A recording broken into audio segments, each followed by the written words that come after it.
É apenas uma continuidade daquilo que a palavra nos traz. É uma série sobre culto, porque culto é o resultado de uma vida livre. Ele veio para nos ensinar como viver em liberdade. Ele veio para nos libertar dos nossos pecados. Então, a igreja liberta dos seus pecados, ela adora. A igreja liberta dos seus pecados, ela cultua. Uma pessoa que foi redimida, uma pessoa que foi alcançada pelo favor de Deus, ela tem motivos de sobra para cultuar, para adorar ao Senhor. Então nós temos vindo de uma caminhada da maneira e das razões por que Jesus veio a esse mundo. E uma das razões gloriosas é porque Ele veio nos salvar dos nossos pecados. Nós temos que entender essa liberdade. Essa liberdade nos faz povo de Deus, nos faz família de Deus.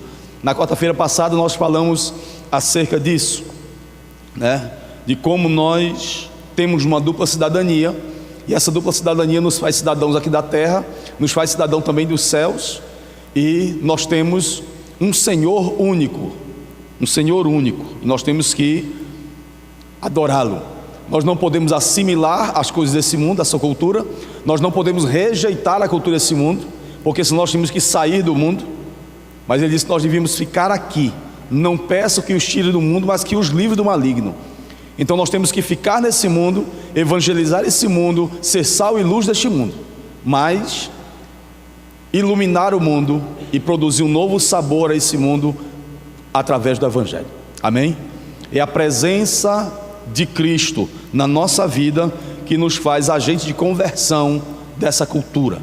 Nós temos que agradecer ao Senhor por nos fazer cooperadores desse Evangelho seu. Na quarta-feira passada nós também vimos a nossa identidade, aquilo que nós somos e qual é a nossa função. Então é a partir daí que nós vamos prosseguir. O que é que nós somos? Qual é a nossa identidade? Nós somos uma geração santa, um povo de propriedade exclusiva de Deus. Nós somos o sacerdócio real do Senhor. Então esta é a nossa identidade.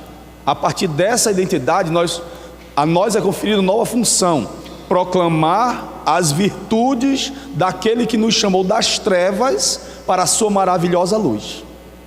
Então é a partir daí que se dá o culto. Pessoas libertas, crentes libertos, com uma nova função: proclamar as virtudes daquele que lhe resgatou, daquele que lhe libertou. Amém? Então nessa quarta-feira nós vamos dar continuidade, só que uma nova série agora. Não mais o anelo pelo céu, não mais pensar naquilo que já entendemos isso. Nós já somos cidadãos do céu, sabemos qual é o nosso destino. Ali está o nosso Senhor, e os seus promessas vêm nos buscar. Amém. Enquanto Ele não vem nos buscar, nós cultuamos ao Senhor aqui. Nós proclamamos as virtudes daquele que nos chamou das trevas para a sua maravilhosa luz. Amém? Então a partir disso nós vamos então inaugurar uma nova série, e eu quero convidar você para abrir em Lucas capítulo 1. Lucas capítulo 1. Nós vamos ler a partir do versículo 67. Versículo 67 ao versículo 75. E nós bendizemos ao Senhor por ter trazido a cada um dos irmãos nesta quarta-feira, nesse culto de doutrina, aonde nós aprendemos a servir a Deus com toda a nossa força, cultuar ao Senhor. Está conosco aqui o Júlio, novamente, né? Esteve aqui uns 2 domingos atrás com a Maria. E o nome da menina? Arline, né? Amém. Glória a Deus pela vida deles. Voltaram e são bem-vindos. A igreja quer receber bem-vindos na paz do Senhor. Sejam bem-vindos. Amém. Tem ali ao lado da irmã, como é o nome dela, filha? Maria também. Amém. Glória a Deus. Mais alguém que eu precise registrar? Já.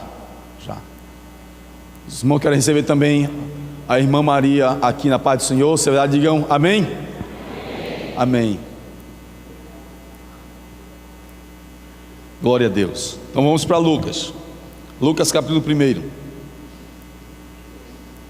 a partir do versículo 67. Quantos acharam?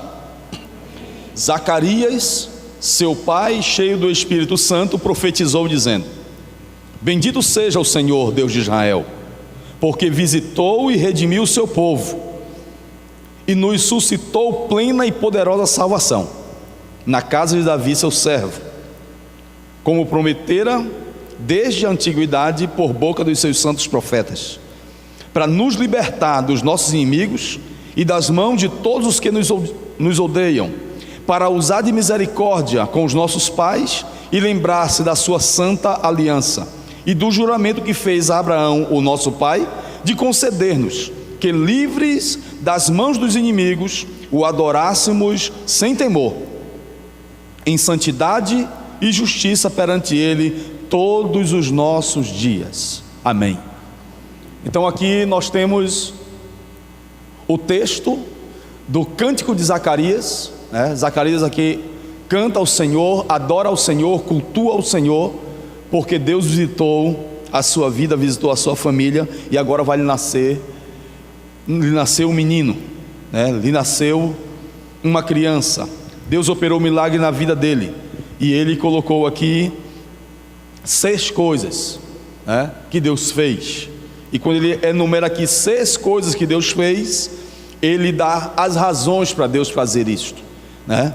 Deus redimiu o seu povo, Deus trouxe poderosa salvação, Deus cumpriu a sua palavra através da profecia, Deus libertou dos inimigos, ele usou de misericórdia para com os pais e para fazer valer a aliança conosco, para dizer o quanto ele é fiel. Então, depois que ele opera todas essas coisas, depois que ele se mostra maravilhoso assim com o seu povo, ele dá as razões. Por que é que Deus se revela assim? Por que é que ele chama o seu povo assim? Por que é que ele opera grandes coisas na nossa vida? Aí ele coloca essas 2 razões: para que livres nós pudéssemos adorar a ele sem medo. Essa é a primeira razão.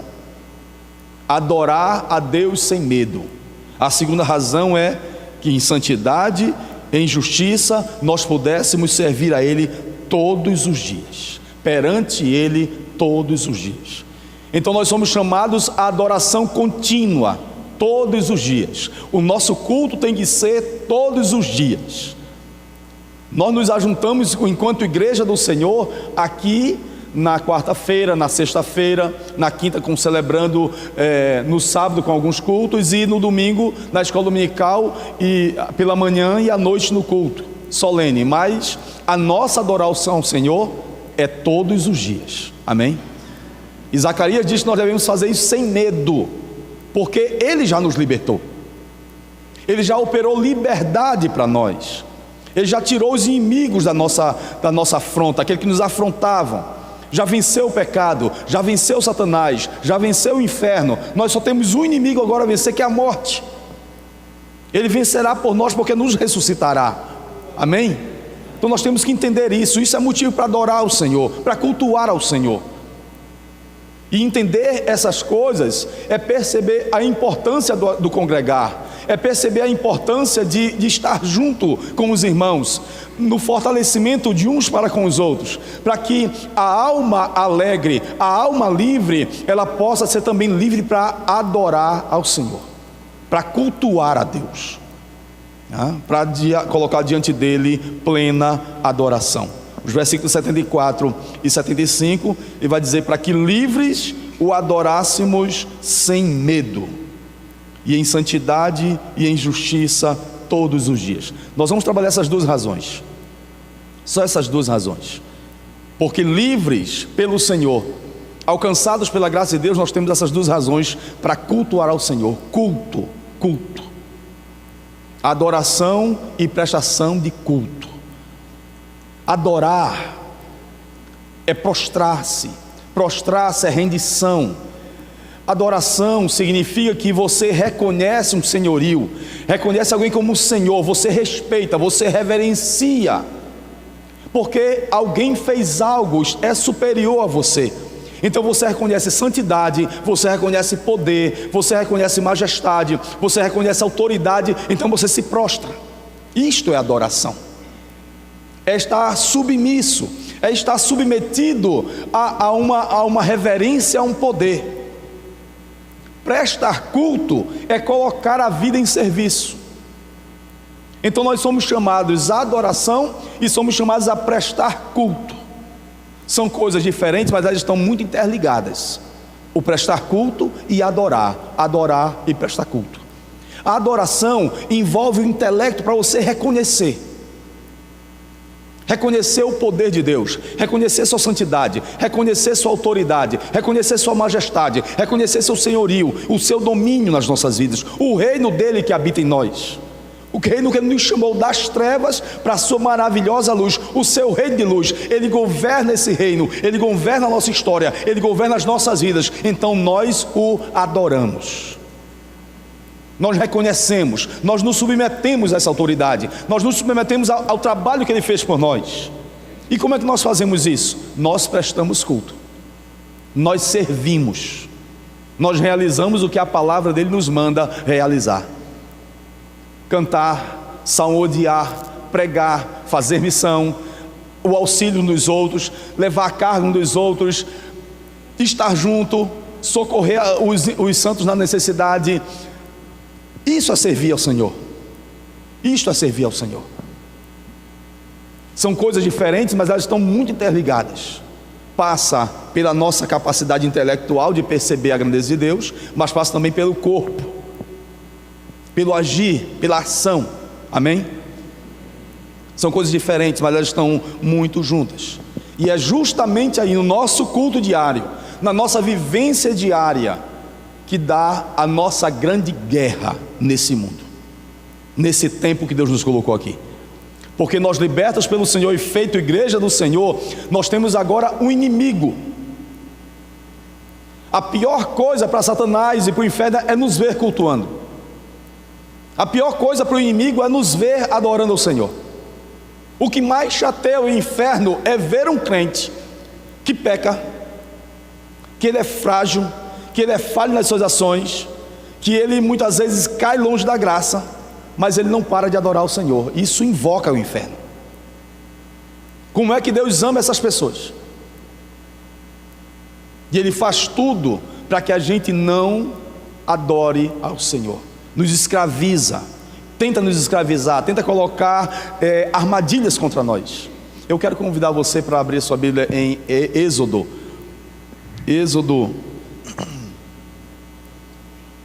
A primeira coisa que nós precisamos ver aqui é que nós temos que adorar sem medo e servir a Deus sem medo, cultuar sem medo. Satanás, ele faz tudo para nos afrontar, para colocar medo em nossa vida, para que a nossa adoração não flua, para que o nosso culto não flua.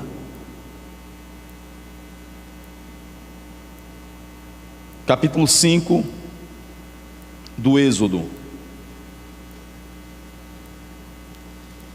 Quando Zacarias louva ao Senhor, ele louva porque Deus operou liberdade, trouxe salvação, tirou os inimigos, envergonhou os inimigos, cumpriu promessas.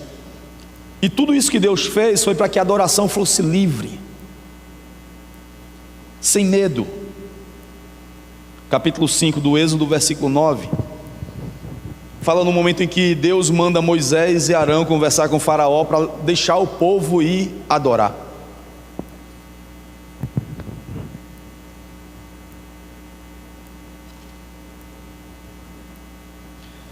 Volte um pouquinho, por favor, e veja o versículo 1. Foram Moisés e Arão e disseram a Faraó: assim diz o Senhor, Deus de Israel: deixa ir o meu povo para que me celebre uma festa no deserto. Então a proposta de Deus era que o seu povo saísse da escravidão para o adorar, para prestar culto a ele.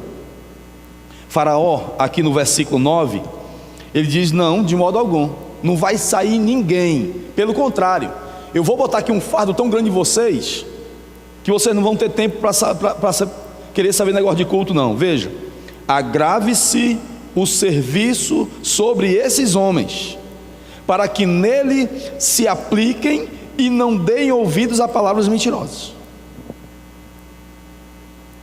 O que Faraó fez na proposta de Deus de libertar o seu povo, tirar eles da escravidão, trazer eles para a liberdade e fazer com que as promessas deles se cumprissem na vida desse povo, Faraó disse: de modo nenhum, não sai ninguém daqui. Nós vamos piorar a situação de vocês, porque agora eu não vou dar a palha para vocês, vocês vão ter que pegar a palha que vocês precisam e vocês vão ter que entregar a meta do trabalho de vocês do mesmo jeito, para que vocês parem de ficar pensando em culto. Vocês não tem que saber de pensar em culto e fazer festa a Deus, não. Vocês têm que pensar em trabalhar. Então a opressão e o medo é uma questão que Faraó infligiu aos filhos de Israel. E muitas vezes nós também somos confrontados com o medo, como nós somos chamados à adoração, como nós somos chamados a cultuar ao Senhor. A gente fica com medo do que vão dizer, a gente fica com medo se pode levantar as mãos, a gente fica com medo se pode bater palma, a gente tem medo se pode, a gente fica com medo de tudo, do que alguém pode dizer, do que os amigos vão dizer, do que as pessoas vão dizer. Medo e afronta. O que as pessoas vão pensar de mim? Será que eu estou pronto para isso? Será que eu posso cultuar? Avança para o capítulo 8 de Êxodo. Ele não apenas colocou mais fardo, ele deixou o povo ocupado demais para adorar. Agora vocês vão fazer tijolos, mas vocês também vão procurar palha. Vocês vão estar tão atarefados, mas tão atarefados que vocês não vão pensar mais em fazer culto. Isso é a armadilha de Satanás, nos deixar ocupado demais para adoração. A pessoa trabalha demais, a pessoa se envolve demais, a pessoa faz coisa demais, a pessoa se fadiga demais e ela não tem tempo para cultuar. No capítulo 8, veja no versículo 27. Moisés volta para Faraó e diz assim: temos de ir caminho de 3 dias ao deserto e ofereceremos sacrifício ao Senhor nosso Deus, como ele nos disser. Então disse Faraó: deixar-vos ir, para que ofereçais sacrifício ao Senhor vosso Deus no deserto, somente que saindo não vades muito longe, e orai também por mim. Veja que é uma outra artimanha do inimigo do povo de Deus. Ele disse assim: olha, você quer ser crente? Quer ser um adorador de Deus? Mas não se comprometa tanto. Não se comprometa tanto. Vá, mas não vá tão longe. Vá, adore, cante umas canções, mas você não precisa fazer essa coisa extravagante, não. Adore ao Senhor, mas adore com jeito, né? Não avance tanto. Para que esse comprometimento todinho aqui, né? A tendência do inimigo da nossa alma é não nos ver colocar todo o nosso coração, a nossa força, o nosso empenho e tudo aquilo que nós somos e podemos no serviço ao Senhor. A pessoa: mas tu já foi na igreja domingo, o que é que tu quer na quarta? Basta ir no domingo. É isso que muitas vezes a pessoa diz: para que tu vai na semana todinha? Tu é rato de igreja agora? Para que toda essa coisa? Para que tu vai todo dia? Tu não já leu a Bíblia lá? Porque tu tem que ler a Bíblia em casa? Ora, se tu já canta tanto na igreja, é tu que tem que cantar em casa. Essa é a proposta do inimigo. Seja crente, mas não seja fanático. Seja crente, mas não vá todo dia. Seja crente, mas para que tu tem que aprender tudo isso? Seja crente, mas para que tu tem que andar com essa Bíblia na mão? É assim que é a proposta. E foi a proposta de Faraó. Vá, mas você não precisa sair do Egito. Você não precisa se desligar do Egito. Vá, mas não vá muito longe. Não saia das nossas terras. Você permanece escravo. Essa é uma proposta muito matreira de Satanás. Ele quer que a gente adore ao Senhor, ele quer que a gente seja crente, ele quer que a gente sirva, mas que a gente não seja tão comprometido. E a gente vai, sem comprometimento, a gente vai esfriando. A gente vai se secularizando e a gente vai começando a assimilar, porque a gente não sai do Egito, a gente não vai longe do Egito, a gente não sai da casa da servidão, a gente não se liberta completamente, porque a gente começa a ficar perto das coisas. Vá, mas não vá tão longe. Seja crente, mas não seja tão crente. Essa é a proposta.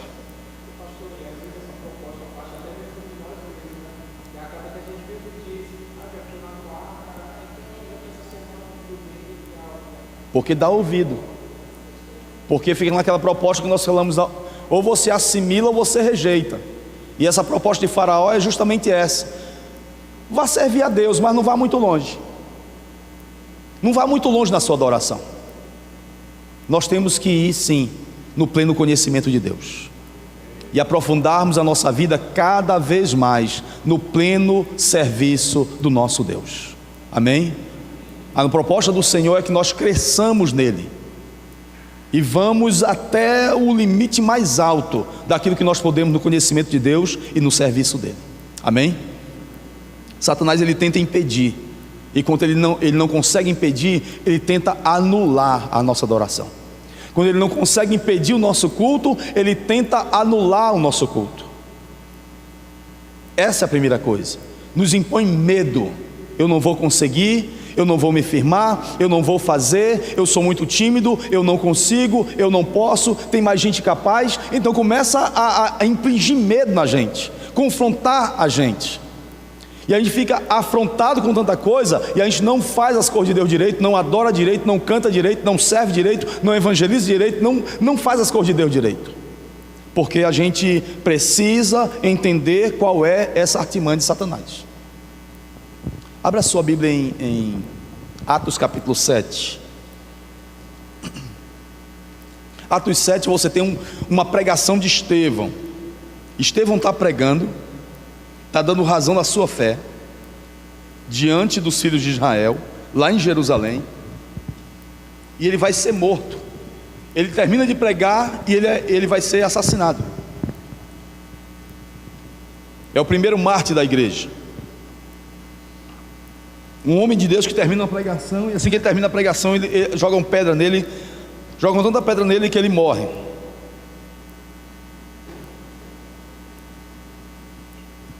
Atos 7, a partir do versículo 38. Veja o que diz a palavra do Senhor.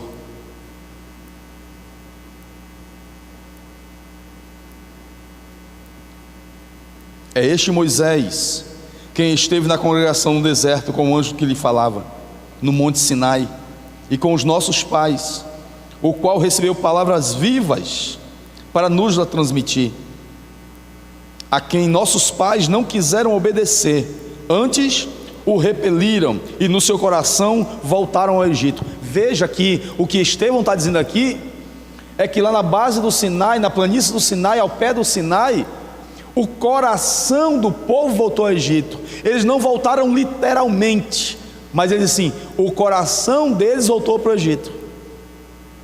Está dentro da proposta, não vá muito longe. E dizendo a Arão: faze-nos deuses que vão adiante de nós, porque quanto a este Moisés, que nos tirou da terra do Egito, não sabemos o que lhe aconteceu. Perceba isso. A tendência do povo foi colocar suas esperanças em Moisés. E assim, nós não sabemos o que aconteceu com ele lá em cima. Ele está lá 40 dias lá, não volta. Pode ter morrido. E nós vamos ficar aqui até quando? E Estevão diz assim: no coração deles, eles já tinham voltado para o Egito. No coração deles, eles já não cultuavam o Senhor. No coração deles já não havia adoração. No coração deles já não havia mais submissão a Deus. No coração deles, eles já estavam escravos de novo. No coração eles já eram escravos. No coração não havia adoração. No coração deles não havia nenhuma prostração. No coração deles não havia reconhecimento da santidade de Deus. Eles voltaram ao Egito no coração deles, porque essa foi a proposta de Faraó: não vá muito longe. Eles saíram do Egito, chegaram no Sinai, já construíram outro Deus. Deus já não era prioridade. Deus já não ocupava a primeira proposta do coração deles. Deus já não era mais aquela imagem nítida e preciosa, real da vida deles. Já não era mais. Uma coisa horrível, porque o mar vermelho aberto, os inimigos com cara de tacho já tinham esquecido. Já era uma coisa passada, que já tinha saído da mente deles. E eles adoeceram porque não conseguiram lembrar dos grandes feitos de Deus. Ainda em Êxodo, capítulo 10. Veja a outra proposta horrível de Faraó, para colocar medo neles, para impedir a adoração, para impedir o culto. A proposta no Cântico de Zacarias é que livres o adorássemos sem medo. A proposta do inimigo, de Satanás, aqui personificado em Faraó, era para infligir medo aos filhos de Israel. Êxodo capítulo 10. Quem pode ler o versículo 8?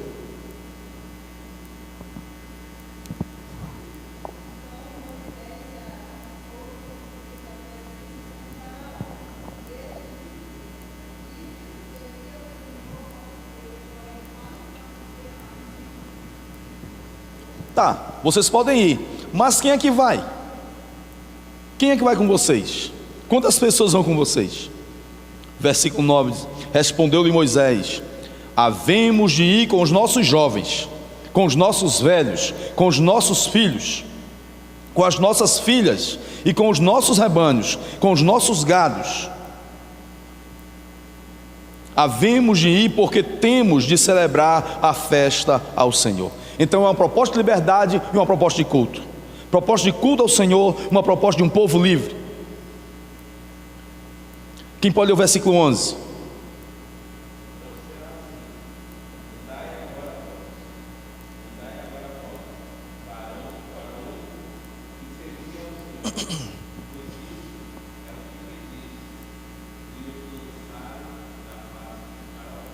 Então aqui a proposta é ir somente uma geração. Uma geração que eles já escravizaram, uma geração cansada, uma geração já pobre. A geração dos homens que eram escravos, a geração de pessoas que construíram o Egito.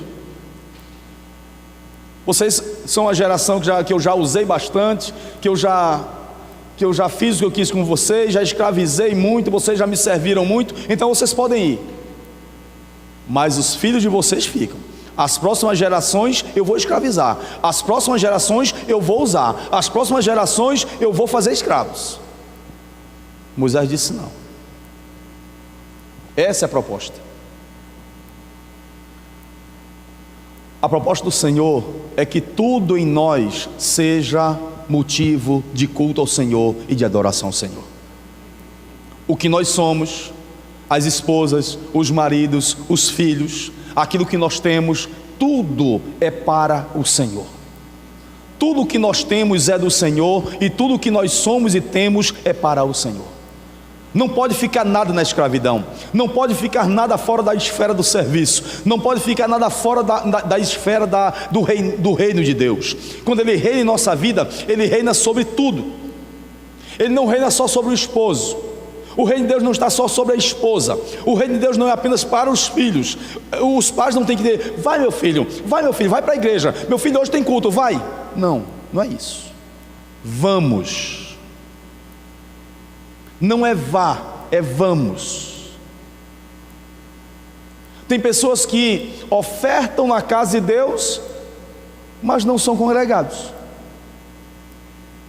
Tem pessoas que veem a igreja precisando de alguma coisa, eles são muito interessados em ofertar para a igreja. Ofertam com seus bens, com suas posses, com seus recursos, mas eles não querem vir. Como se estivessem fazendo caridade ou comprando algum favor de Deus. Para Deus isso não é culto, para Deus isso não é serviço, para Deus isto não é adoração. Há também aqueles que participam, frequentam, se tornam membros, mas ainda eles são escravizados na riqueza. Eles não conseguem colaborar no serviço ao Senhor. Eles não ofertam, eles não entregam dízimo. Eles são presos.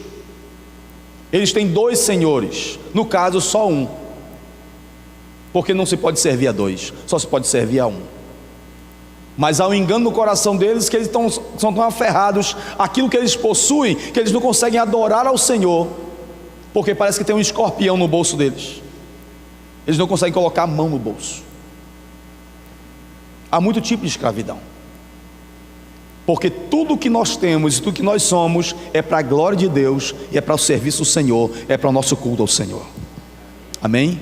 Por isso, na proposta de Faraó, de Moisés disse: não, Senhor, não, Senhor, vai todo mundo. Ainda no capítulo 10, procure o versículo 24.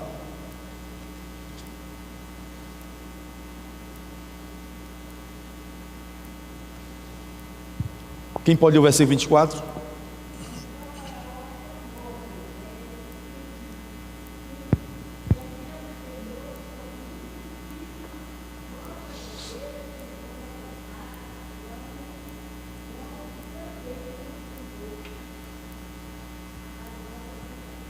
Agora ele liberou as crianças.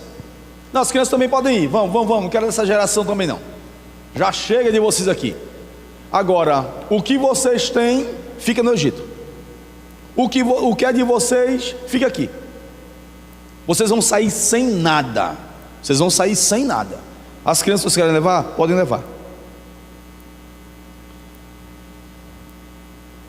Respondeu Moisés, versículo 25: também tu nos tens de dar em nossas mãos sacrifícios e holocaustos que ofereçamos ao Senhor nosso Deus.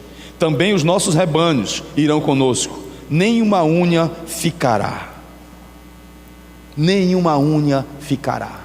Não vai ficar um casco no Egito. Nós temos que entender que a proposta do Senhor de libertar, de nos dar liberdade, de nos libertar para cultuar a Ele, é para cultuar sem medo. Tudo que nós somos, tudo que nós temos, tem que ser do Senhor. E quando Ele é rei das nossas vidas, rei da nossa história, rei de tudo que nós temos e somos, já não há mais medo. Ele expulsa tudo, porque o reino dele é de luz.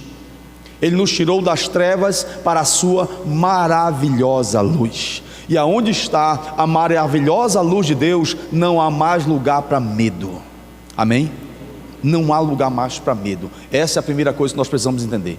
O inimigo sempre vai querer colocar medo naquilo que nós somos, naquilo que nós temos, e a gente vai ter medo de não ter, medo de ficar sem, medo de não estar adorando corretamente, medo do que vão dizer, medo de fracassar, medo.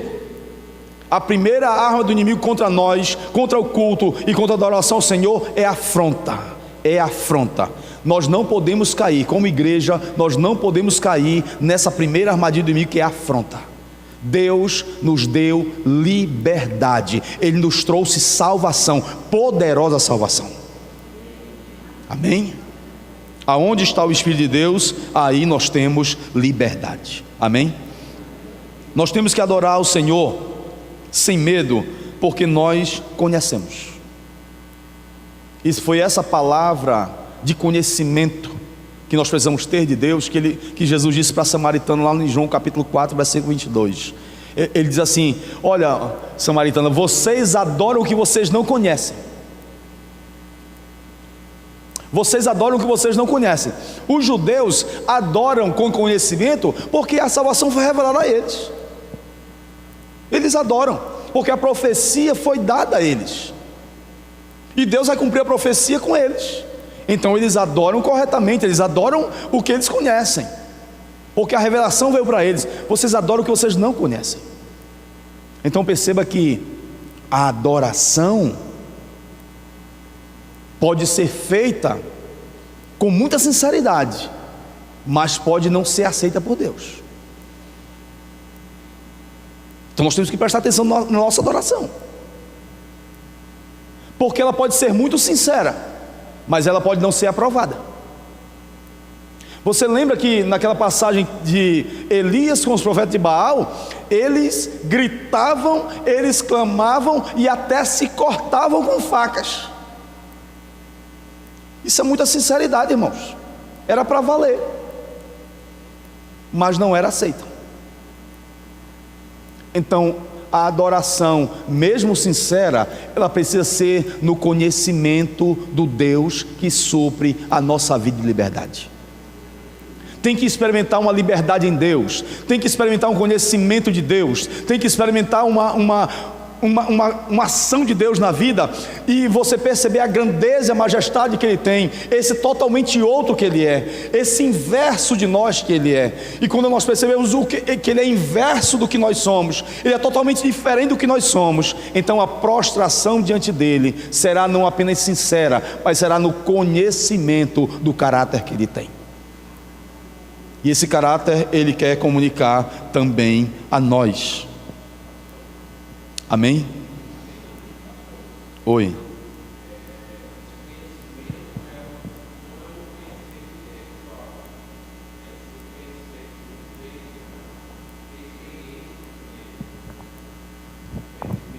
Sim. Mas envolve também o intelecto, né? Mas vai muito além do intelecto. Porque se nós colocarmos a adoração apenas no nível intelectual, nós temos que pensar nos autistas, nós temos que pensar naqueles que nascem com deficiência cerebral, nós temos que pensar nos loucos, né? E todas essas pessoas, elas podem ter, apesar da sua deficiência, a sua diminuição intelectual, ou uma intelectualidade diferente da nossa, Deus também pode se revelar a elas. Deus também pode falar com elas. Deus pode também mostrar a sua grandeza e a sua glória a eles, né? Então não é apenas uma questão de intelectualidade, mas também é intelectualidade. Graça e conhecimento. Graça e conhecimento. Mas o conhecimento acerca do caráter de Deus precisa ser levado a sério. Porque lembre que Davi era um homem que Deus amava, com todas as suas falhas, seus defeitos, seus pecados, suas quedas, sua loucura, mas Deus amava ele. E amava a Davi por causa do conhecimento que ele tinha acerca de Deus. E esse conhecimento acerca de Deus não era apenas intelectual, era um conhecimento também de espírito. Mas Deus também cobrou dele a questão intelectual. Por quê? Porque ele sabia como transportar a arca do Senhor, e não fez de acordo com a vontade do Senhor. E quando ele não fez conforme a vontade do Senhor, Uzá morreu. Então, o conhecimento correto acerca do caráter de Deus exige também um conhecimento correto acerca daquilo que Ele prescreveu na sua palavra. Por quê? Porque ele estava trazendo a arca do Senhor em cima de carros puxados por bois. Era mais seguro. Era mais seguro. Mas não era o que a palavra de Deus dizia.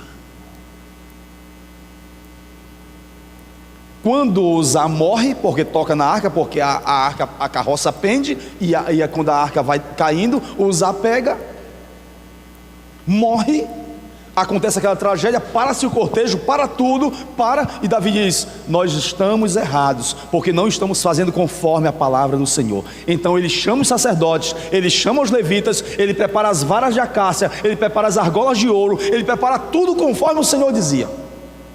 Aí quando ele faz conforme a palavra do Senhor diz, tudo transcorre de maneira correta, porque Deus quer o conhecimento acerca do que Ele é, né? Então esse conhecimento de Deus também tira o nosso medo. Então na segunda vez que Davi vem com a arca do Senhor fazendo o correto, ele já vem sem medo, porque o conhecimento acerca do culto, o conhecimento acerca da adoração, aquilo que Deus quer, lança fora o medo. Ele vem louvando, ele vem dançando, ele vem pulando, ele vem expressando toda a graça do Senhor na sua vida, porque o medo já foi embora. Não tem mais medo de ninguém morrer, ninguém vai mais morrer, Deus não vai cobrar mais nada de nós. Nós estamos livres e livres do medo, porque nós vamos agora louvar ao Senhor e cultuar ao Senhor conforme a vontade dEle. Amém? Então quando nós somos libertos, Zacarias diz assim: porque livres do pecado, libertos, depois que Ele operou uma grande salvação, nós podemos louvar, adorar a Ele sem medo. Sem medo. E esse conhecimento de Deus é que lança fora esse medo. Veja 2 Coríntios 3. Abra lá, por favor. 2 Coríntios 3. Paulo vai mostrar que existe ainda um temor nos judeus com relação à adoração. 2 Coríntios 3.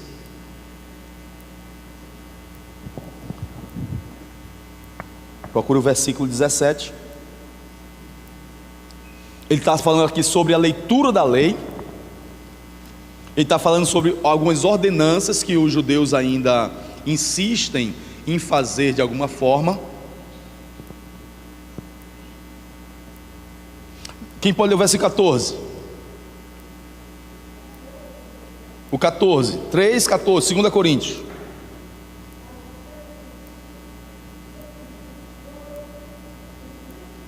Isso.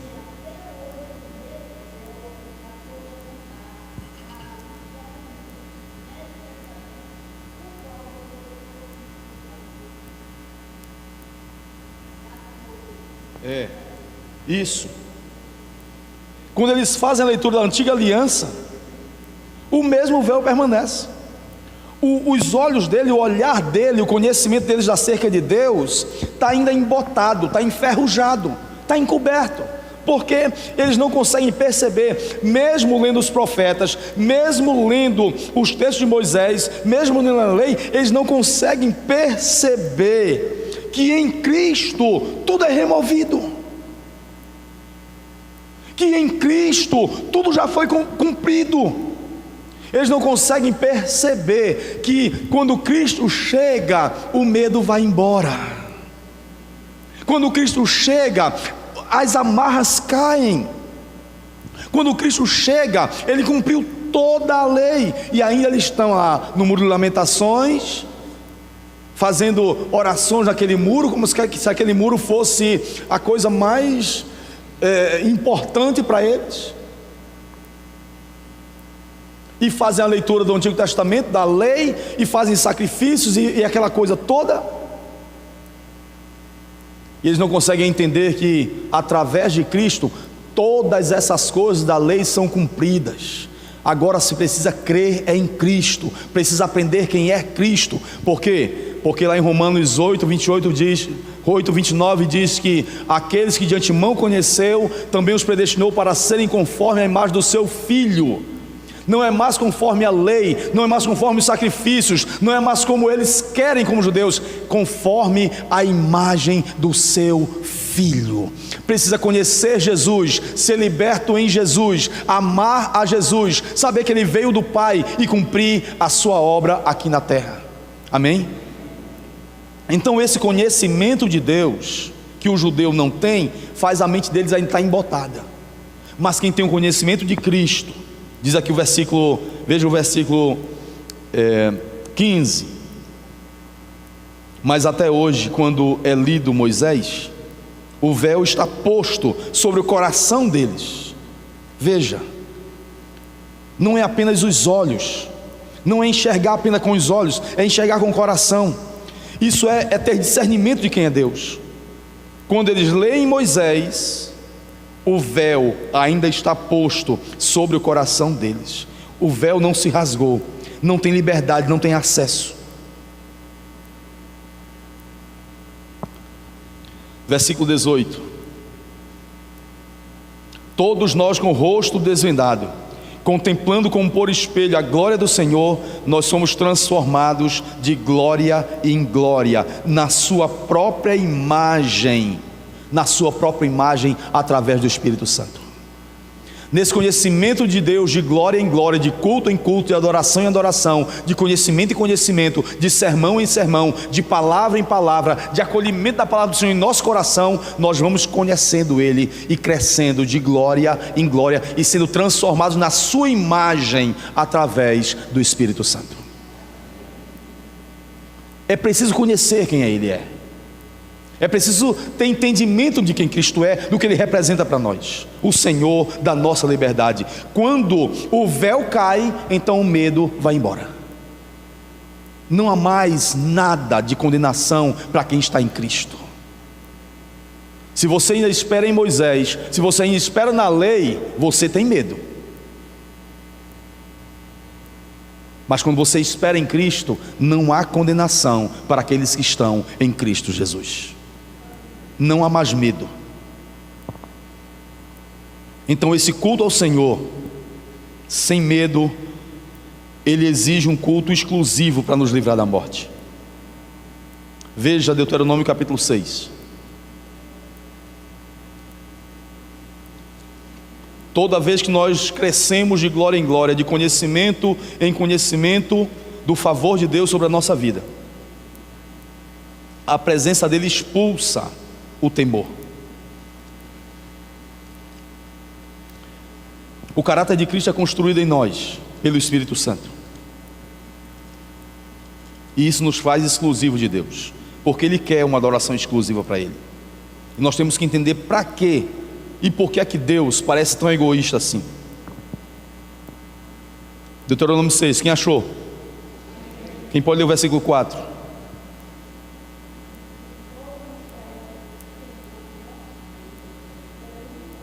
Único Senhor.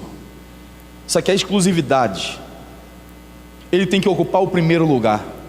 Não pode ter nada, não pode ter nenhum amor superior ao amor de Deus.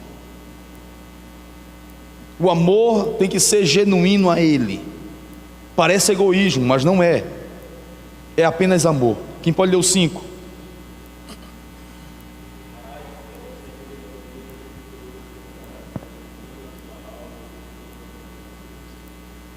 Nós pecamos muito aí, irmãos.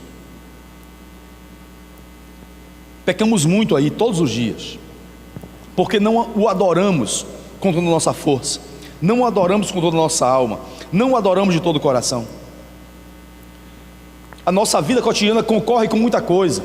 É o tempo, é o cansaço, é o cotidiano, é o trabalho, é a família, é isso aqui, é aquilo outro, são os filhos, é o estudo. E a gente está dividido para muitos lugares, e de repente, se a gente não prestar atenção, só sobra para Deus o resto. Só o resto. Deus não é Deus de resto. Diz: amarás ao Senhor teu Deus de todo o teu coração. É exclusividade. Para que o medo saia, tem que ser exclusivo. Essas palavras que hoje te ordeno estarão no teu coração. Tu as inculcarás a teus filhos, e delas falarás assentado em tua casa, andando pelo caminho, e ao deitar-se e ao levantar-se. Essa exclusividade de Deus é para que não haja nenhum ídolo. Qualquer coisa que nós amarmos com mais força do que a Deus, qualquer coisa que ocupar o nosso coração mais do que Deus, qualquer coisa que a nossa alma se empenhe mais do que Deus, se torna um ídolo. E nós já estamos adorando ao ídolo e não a Deus. Então nós temos que prestar atenção nisso. Ele quer exclusividade. Por que que Ele quer isso? Porque Ele nos ama. E Ele sabe que esse ídolo que está sendo construído na nossa vida, na nossa alma, em nosso coração e na nossa força, vai acabar com a gente. Ele sabe que esse ídolo vai nos afastar dele. Ele sabe que esse ídolo vai esfriar nossa fé. Ele sabe que esse ídolo vai nos fazer cair. Ele sabe que esse ídolo vai nos afastar dele. Por isso que ele diz: não tenha, porque isso vai te afastar de mim. Isso vai quebrar nosso relacionamento. Isso vai tirar nossa comunhão. Isso vai nos distanciar. Então não tenha. Então não é egoísmo, é amor. Não é porque que Deus seja egoísta, é porque Ele é um Deus cheio de amor. E Ele sabe que aquilo que nós construímos acima dele vai nos matar. E como Ele não quer o nosso prejuízo, Ele diz assim: você precisa me ter como exclusividade nas tuas preferências. Não pode haver um amor maior do que o seu amor por mim. O teu amor ao teu marido não pode ser maior do que o teu amor por Deus. O teu amor para os teus filhos não pode ser maior do que o teu amor por Deus. O teu amor pela tua carreira, pelo teu curso, não pode ser maior do que o teu amor por Deus. Nada pode ser maior, nenhum amor pode ser maior do que o nosso amor por Deus. Porque todos esses amores aqui passam. Todos eles passam. Só que Deus que permanece para sempre. Amém? A última coisa. A primeira é Satanás que tenta impedir o nosso culto, ou então anular o nosso culto. A segunda coisa, nós temos que conhecer para poder adorar sem medo. Conhecer. Não ter ídolo. Conhecer com entendimento, com discernimento, e fazer a coisa correta como Davi fez. A terceira coisa é o aperfeiçoamento da forma e do conteúdo do nosso culto. O versículo 75 diz que tem que ser em santidade e em justiça perante Ele todos os dias. Esta é a forma e o conteúdo do nosso culto, da nossa adoração diária ao Senhor. Todos os dias, tem que ser diário. E tem que ter a forma correta, em santidade e em justiça perante Ele. A liberdade que Ele nos concede é para que nós possamos adorar Ele todos os dias, mas de uma forma correta, com conteúdo correto, em santidade e em justiça todos os dias. Amém? Tem que ser uma coisa real. Não pode ser apenas uma tradição de onde eu recebi. Algumas pessoas dizem assim: mas eu morri, eu nasci assim e eu vou morrer assim, porque eu nasci já nessa lei, eu já nasci, os meus pais já eram dessa igreja, os meus pais já faziam assim, os meus pais já têm essa cultura dos seus ancestrais, aquela coisa, eu vou morrer assim mesmo. Você ouve muito isso. Eu nasci assim, eu conheci assim, eu fui acostumado assim, eu vou morrer assim, eu não vou sair da minha lei não, eu não vou sair não. Jesus disse para a samaritana que a questão, ele diz assim: ora, nossos pais adoraram desse monte, e vocês dizem que é em Jerusalém que deve ser adoração. Quer dizer, ela estava presa ao local. Nossos pais adoraram nesse monte, Gerizim. Vocês dizem que é lá em Jerusalém, no Monte Sião. Jesus disse: olha, a questão não é onde. A questão é quem você adora. A questão é como você faz. A questão é o resultado disso. Quando aquela mulher entendeu que não importava mais se era Gerizim, se não era mais em Jerusalém, mas era em espírito e em verdade, aquela mulher percebeu o que era a genuína adoração, o genuíno culto, o verdadeiro culto a Deus. Por que isso? Porque a vida dela mudou. Então o nosso verdadeiro culto só é verdadeiro culto quando muda a gente. A verdadeira adoração só é verdadeira adoração quando muda a gente.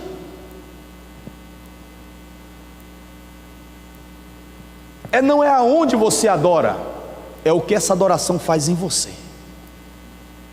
É quem você conhece como Deus, é que domina sobre você. Que reino é esse que você habita? É isso que vai definir a nossa história de culto, a nossa história de adoração ao Senhor. Não é onde, é quem você adora. É o que essa adoração realiza em seu coração. Porque frequentar a igreja, filho, a igreja está cheia. Tem igreja cheia de tudo quanto é gente aí. Mas onde estão os verdadeiros adoradores que o Pai procura? É nisso que ele está antenado aqui. Tem que haver uma experiência real, pessoal e única com o Senhor. Abra sua Bíblia em Mateus 15.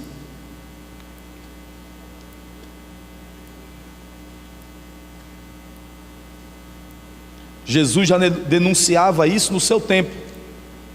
Falava com os samaritanos acerca disso, mas também falava com o seu povo acerca disso, principalmente com os líderes da religião, porque eles eram muito religiosos, mas eles eram pouco adoradores. Mateus 15, quem pode ler o versículo 6?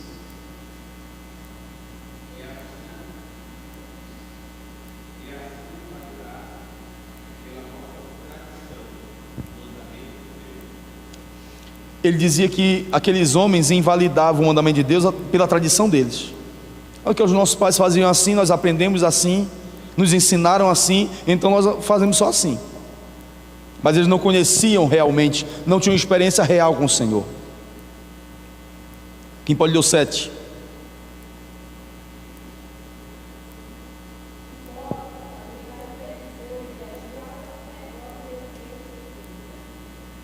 O 8 diz: este povo honra-me com os lábios, mas o seu coração está longe de mim. Observe isso. Veja o que o Senhor está querendo aqui. Tem que ser um culto diário, mas tem que ser um culto aperfeiçoado pela santidade e pela justiça. Esse povo honra-me com os lábios, mas o seu coração está longe de mim. Em vão me adoram, ensinando doutrinas que são preceitos de homens. Então não é o conhecimento de Deus que estava direcionando a oração. Não era um verdadeiro conhecimento de Deus, uma experiência real com o Senhor. Não era algo que Deus estava realizando no coração deles. O espelho deles era o que os homens faziam. Era a tradição dos homens. Isso não dá certo. Não dá certo nunca. Deus, Ele é santo, Ele é digno, Ele é justo, Ele é bom. E nós temos que adorar o Senhor nessa capacidade de crer. E quando você conhece a capacidade de Deus ser santo, ser justo, ser bom, ser fiel, a nossa adoração nunca é uma rotina, ela nunca é uma coisa mecânica, nunca, porque você sempre conhece algo maravilhoso acerca de Deus, que vai gerar em você uma necessidade e uma capacidade de louvar o seu nome e de ter alegria para vir ao templo, de servir ao Senhor e colocar sua vida ao serviço de Deus, porque você conhece Ele, tem uma experiência real com Ele. Então nosso culto diário tem que ser em santidade e em justiça, e vai sendo aperfeiçoado nesse conhecimento do Senhor. Então o nosso culto, a nossa adoração tem que viver coração, emoção, mente, criatividade, lágrimas, quebrantamento. E quando o Senhor dizia isso para aquela mulher de Samaria, observe que não tinha multidão para aprender isso. Foi um evangelismo 1 a 1. Só estava ele e a samaritana. Veja o quanto isso é maravilhoso. Uma revelação tão gloriosa que nem os discípulos ouviram. Uma revelação tão gloriosa, e as multidões não estavam presentes. Só quem ouviu foi uma mulher estrangeira. Mas olhe o que aconteceu com essa mulher. Ela tornou-se uma mensageira, uma missionária na sociedade chamada Sicar. E as pessoas diziam: já não é por aquilo que você disse, mulher, foi aquilo que nós vimos, ele é realmente o Filho de Deus. Então a cidade inteira conheceu Jesus, a cidade inteira foi impactada, a cidade inteira soube quem era o Filho de Deus, porque aquela mulher ouviu a palavra do Senhor. Veja a importância do evangelismo 1 a 1. Veja a importância de você ser usado por Deus na vida de uma pessoa. Veja o que é o discipulado de uma pessoa, porque através do discipulado de uma pessoa você pode transformar uma cidade e um mundo, por causa de uma pessoa que a palavra do Senhor encontrou guarida no coração.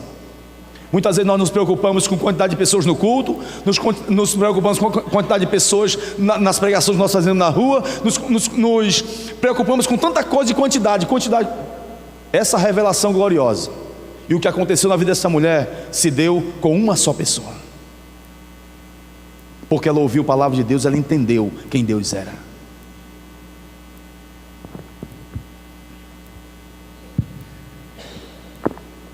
Então precisa acontecer tudo isso em nós, uma experiência marcante e poderosa. Pode ser externo? Pode. Tem que ser externamente. Pode ser internamente? Pode. E tem que ser internamente. Tem que acontecer dentro de nós uma experiência real. Mas essa experiência real interna tem que desaguar no exterior. Tem que ser vista. Não, porque eu adoro o Senhor, mas eu adoro muito... Meu irmão, o que acontece no seu interior tem que aflorar.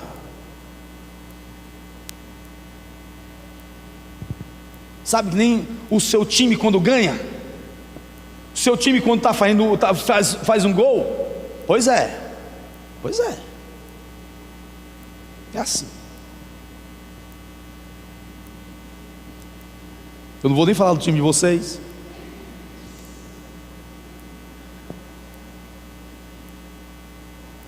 Mas tem que ser uma coisa maravilhosa. Abra sua Bíblia em Apocalipse capítulo 4. Nós já estamos terminando. Eu não sei que hora nem é.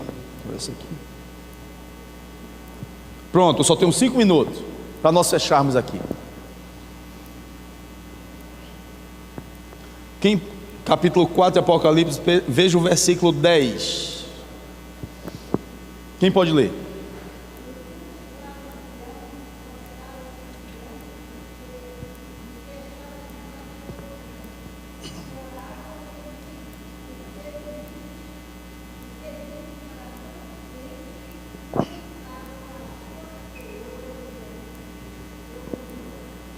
Percebe isso?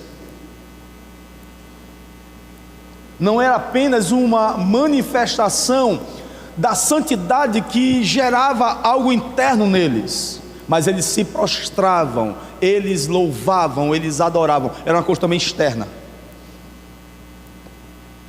Você percebe a importância de externar a sua adoração, de tornar visível a sua adoração, o seu culto ao Senhor, quando você percebe aquele período de jejum e oração que Jesus passou no deserto. Quando Satanás chega para tentar ele tenta transformar pedras em pães, ele tenta Jesus de saltar do pináculo do templo para baixo, mas a última tentação, a última bala de Satanás para fazer Jesus desistir foi a questão da adoração. E ele diz assim: olha, todos esses reinos do mundo aqui eu te darei. Mostrou os reinos do mundo todo, mostrou a nossa Amazônia, mostrou o nosso Pantanal, mostrou tudo para ele. Olha que beleza isso aqui. Tudo isso será teu se você me adorar internamente. Você não precisa fazer nada não. Não foi assim. Ele disse: se prostrado me adorares.